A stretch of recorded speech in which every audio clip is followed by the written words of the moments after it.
आपण बघत आहात लोकन्याय न्यूज लाईव्ह.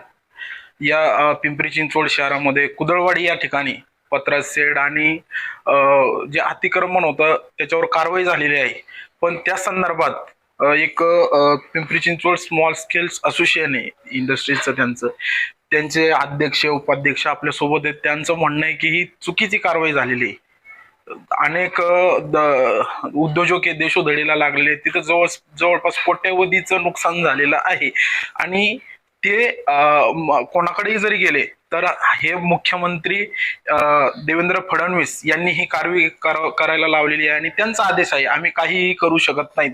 इथले आयुक्त आणि लोकप्रतिनिधी हेच सांगतायत. मग आता यांनी जायचं कुठं हा प्रश्न उपस्थित झालेला आहे. आता जी कारवाई चालू आहे ती थांबवली पाहिजे आणि जे झालेलं नुकसान आहे त्याचा सर्वे करून हे राज्य सरकारची जिम्मेदारी आहे, त्यांना हे नुकसान भरपाई द्यावी अशी या संघटनेची मागणी आहे. आता आपण सध्या त्याची सद्यस्थिती काय आहे हे आपण जाणून घेऊया. सर, तुमचं नाव काय? मी संदीप बेलसरे, पिंपरी चिंचवड लोकोद्योग संघटना अध्यक्ष. काय सांगाल आता जो प्रकार कारवाई चालू आहे अतिक्रमण, जनमानसामध्ये अशी भावना की तिथं सगळे जे उद्योजक आहेत त्यांची जागा ही मालकीची नाही आणि त्यामुळेच त्याच्यावर कारवाई होते असं म्हणणं आहे, जनमानसात भावना आहे. नाही, आता मी माहिती देतो की याच्यामध्ये जवळपास 35 वर्षापासून अनेक लघु उद्योजकांनी पूर्वी ग्रामपंचायत काळापासून तिथं जागा घेऊन व्यवसाय चालू केलेले आहेत. त्याचं एक प्रमुख कारण म्हणजे त्या लोकांना कधी एमआयडीसी मध्ये जागाच मिळाली नाही. त्यांना एमआयडीसी मध्ये जागा मिळाली नाही, त्यांना उद्योजक व्हायचं होतं, त्यांना आपला काहीतरी कामधंदा चालू करायचा होता. त्यांनी ग्रामपंचायतीमध्ये त्या जागा घेऊन कामधंदा आपला चालू केलेला आहे. आणि त्याच्यामध्ये आज जे काही अपप्रचार करण्यात येतोय की तिथं फक्त स्क्रॅपवालेचे आणि तिथं फक्त जे उद्योजक आहेत ते भाड्यानीचे, हे सगळं चुकीचं आहे. आज 100 उद्योजक असतील तर त्यातले 75 उद्योजकांची जागा ही स्वतःच्या मालकीची आहे. आणि त्याच्यामध्ये त्यांनी आज एवढ्या वर्ष कष्ट करून ते त्यांचं जे काय आज त्यांनी तिथं सगळं शेड उभं करणं, फार मशिनरी उभं करणं, लोन घेतलेले बँकांकडनं, आज कर्ज फेडायचे मोठी मोठी मशिनरी. आज त्या कारवाईमध्ये त्या शेडचं जाऊन त्या मशिनरीचं पण नुकसान मोठं या महापालिकेने अधिकाऱ्यांनी त्या कारवाईमध्ये केलेलं आहे. मशिनरीला उलट पालट केलेलं आहे, पोकळ्याला लावून. काही ठिकाणी ब्रेकर लावून मशीन तोडलेत, काही ठिकाणी स्लॅब डायरेक्ट मशीनवर पाडलेत, काही ठिकाणी क्रेन मशीनवर पाडलेत. त्यामध्ये सगळे मशिनरीचं नुकसान झालंय, तयार मालाचं नुकसान झालंय आणि कच्च्या मालाचं पण नुकसान झालेलं आहे.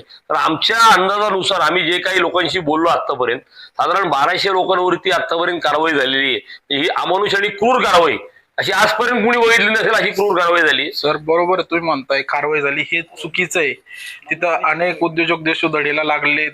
पण या संदर्भात एक असंही आहे की माग स्थानिक आमदारांनी प्रश्न उपस्थित केलेला होता, रोहिंगा मुसलमान तिथं राहतात वगैरे, त्यांचाही मुद्दा पुढे केला गेलेला आहे का? मुद्दाम एक सूड भावनेतून कारवाई केलेली आहे का सर? तुम्हाला असं वाटतंय का? नाही, आता आपले स्थानिक आमदार जे आहेत त्यांनी विधानसभा जेव्हा सेशन चालू होतं त्यामध्ये त्यांनी तो मुद्दा मांडला होता, हे आम्ही पण ऐकलं होतं की म्हणजे तिथं रोहिंगे लोक राहतात, तिथं बांगलादेशी लोक राहतात आणि त्यांच्याकडनं अनधिकृत कामं तिथं केली जातात, हे आम्ही पण ऐकलं होतं. पण हे आमच्या बाबतीत हे कुठं लागू होतं का? आम्ही काय रोहिंगे बांगलादेशी आहे का आमच्यावर अशी कारवाई करायला? म्हणजे आम्ही आजपर्यंत जे सरकारला आम्ही टॅक्स भरतोय, आमच्या सगळ्या कंपन्या रजिस्टर्ड आहेत. जे म्हणजे निबंधक जे असतात, कंपनी निबंधक, त्यांच्याकडे रजिस्टर्ड कंपनी आहे, जीएसटी सर्टिफिकेट आहे, कॉर्पोरेशनचा प्रॉपर्टी टॅक्स भरतोय, शास्ती कर भरत आलोय, आजपर्यंत सर्व प्रकारचे कर भरतोय, आयकर भरतोय. मग आम्ही अनधिकृत कुठं झालो नाही? आम्ही काय मग आमच्यावर जी कारवाई झाली ती काय आम्ही काय रोहिंगे बांगलादेशी म्हणून आमच्यावर कारवाई झाली का, असा प्रश्न आम्हाला आता पडतोय. किती वर्षापासून तुमच्या आता ते उद्योजक आहेत तिथं, जे कंपनी वगैरे कुदळवाडीमध्ये आहे, ते किती वर्षापासून आहे तिथं? आता साधारण 35 वर्षापूर्वीपासून ग्रामपंचायत काळापासून तिथं अनेकांनी आपापले उद्योग चालू केलेत.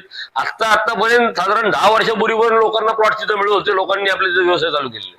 जे तुम्ही कंपन्या रजिस्टर्ड आहे म्हणताय, सगळ्या गोष्टी तुम्ही टॅक्स वगैरे पालिकेला सर्व भरत होतात, सगळ्या गोष्टी आहेत, मग तुम्हाला याआधी नोटिसा दिल्यात का नाही अनधिकृत म्हणून? असंही म्हणलं जाते की अधिकारी सांगतायत 3 वर्षापूर्वी यांना नोटिसा दिल्या होत्या. काय सांगाल याबाबतीत? 3 वर्षापूर्वीचं तर मला माहिती नाहीये, पण आता मी जे काही ऐकतोय, अपप्रचार जो ऐकतोय, खोटा प्रचार अधिकाऱ्यांकडनं केला जात होता की 1 वर्षापूर्वी नोटीस दिलेली आहे, 3 महिन्यापूर्वी नोटीस दिली आणि 15 दिवसापूर्वी नोटीस दिली. मान्य आम्हाला 15 दिवसापूर्वी आम्हाला भरपूर लोकांना नोटीस आलेल्या आहे. पण 1 वर्षापूर्वी ज्या नोटीस दिलेल्या आहेत आणि 3 महिन्यापूर्वी ज्या नोटीस दिलेल्या आहे त्याच्यामध्ये जे उद्योग किंवा जे दुकानं किंवा जे आस्थापनं जी डीपी रोड मध्ये येत असतील किंवा जी आरक्षित जागांवरती बांधली गेलेली आहेत, त्यांना फक्त नोटीस दिल्या गेल्या. त्या बाबतीत आम्ही कॉर्पोरेशनला पाडायला कधी आजपर्यंत विरोध केलेला नाही. सर, तुम्ही सांगताय जे 5 ते 6 लाख रोजगार तिथून या कारवाईमुळे गेलेला आहे, जवळपास कोट्यवधीचं नुकसानही उद्योजकांचं झालेलं आहे. आता तुमची राज्य सरकारकडे काय मागणी असेल? आता आमची राज्य सरकारकडं मागणी हीच आहे की आज जे काही जे नुकसान केलेलं आहे, म्हणजे जी कारवाई जी अशी अमानुषपणे कारवाई केलेली आहे की त्याच्यावरती क्रेन वरून फेकून दे त्या मशीनवरती, स्लॅब पाड, तिथं सगळे ती शेड त्या मशीनवरती, म्हणजे एखादी त्या मशीनला एखाद्या कब्रस्तानमध्ये आपण दफन करतो ती मशीन दफन करून टाकलेली, अशा परिस्थितीने जी कारवाई केली त्यामुळे उद्योजकांचं खूप मोठं म्हणजे भरून नाही नुकसान झालेलं आहे. म्हणजे काही लोक तर आयुष्यामध्ये त्याच्यामधून उठणार नाही एवढं मोठं कर्ज त्या लोकांच्या डोक्यावरती आहे. आज त्यांना पण संसारित आज जवळपास 5 ते 6 लाख लोक आणि उद्योजकांचे पण परिवार आणि लोक बाकीचे कामगार, अन्य काही ट्रान्सपोर्ट व्यावसायिक, क्रेन व्यावसायिक, बाकीचे दुकानदार सगळ्या त्या उद्योगांवरती अवलंबून होते आजपर्यंत. आता यांचं नुकसान जे उद्योजकांना झालंय कोण भरून देणार? या अमानुष कारवाईमध्ये साधारण आज मशिनरी आणि शेडचं आपण जर नुकसान बघितलं आतापर्यंत आजपर्यंत एक अंदाजे 7,500 कोटीचं नुकसान आहे. तर हे राज्य सरकारने या सर्व उद्योजकांना सर्वे करून त्यांना भरून द्यावं ही आमची प्रमुख मागणी आहे. आणि आता जे काही कारवाई राहिली, एक साधारण 800 ते 850 उद्योजकांवर कारवाई राहिलेली, तर त्यांना कमीत कमी 3 महिन्याची मुदत द्यावी.